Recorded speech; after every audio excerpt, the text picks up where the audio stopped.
Israel is a country that jumped out early in making COVID-19 vaccines widely available, but it still didn't vaccinate enough people to hold off the spread of the Delta variant.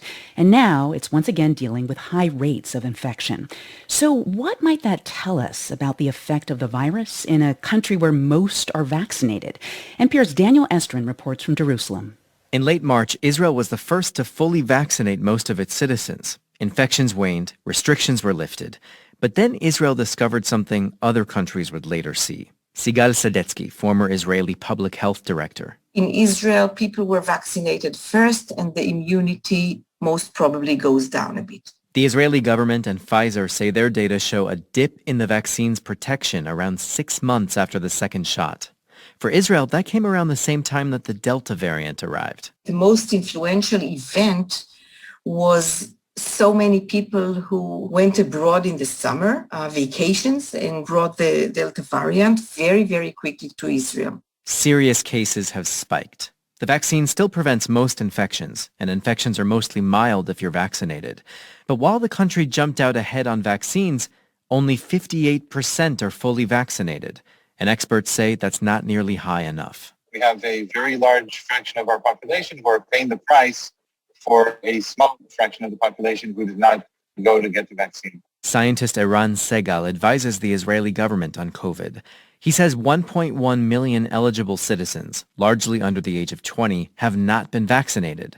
And they kept spreading the virus while the country remained open for business with few serious restrictions. If you don't put in very strict measures, which the government has not done until now, then basically you're letting the virus spread.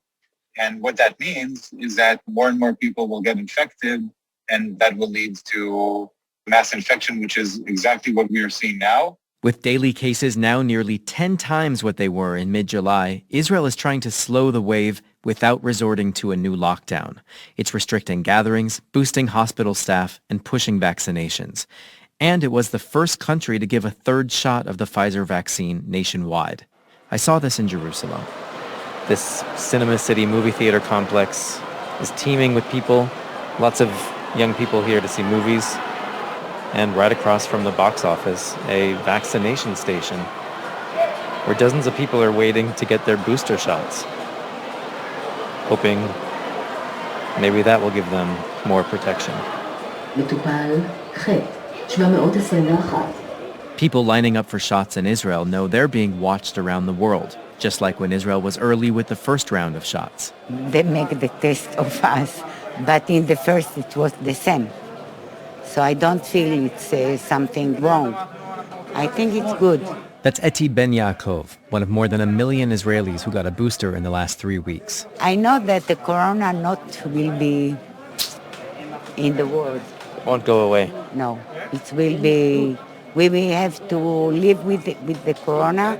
U.S. officials looked at Israeli data when it decided to start booster shots across America next month. They'll also be looking at how the boosters work in Israel for a glimpse at what we might see in the U.S. further down the road. Daniel Estrin, NPR News, Jerusalem.